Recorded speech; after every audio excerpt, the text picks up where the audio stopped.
Christmas మరియు నూతన సంవత్సరాన్ని పురస్కరించుకుని మార్కాపురం టౌన్ బాప్టిస్ట్ చర్చి ఆవరణలో పట్టణ పరిధిలో ఉన్న అటువంటి యానాది కాలనీకి చెందిన మహిళలు పురుషులకు సుమారు 170 మందికి పైగా చీరలు బెడ్షీట్లు మార్కాపురం బాప్టిస్ట్ ఫీల్డ్ అసోసియేషన్ అధ్యక్షుడు దేవానంద ఆధ్వర్యంలో పంపిణీ చేయడం జరిగింది.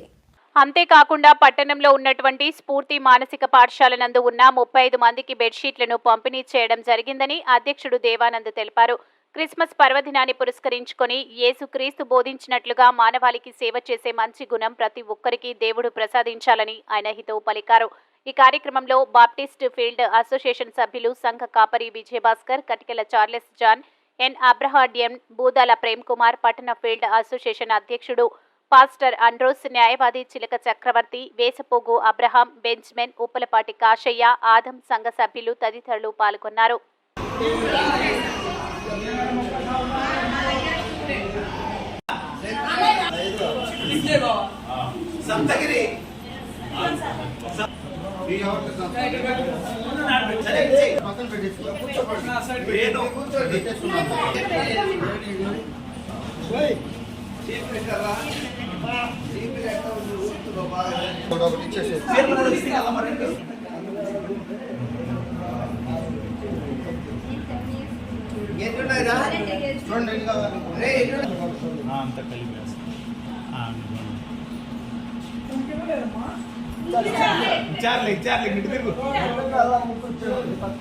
వాళ్ళని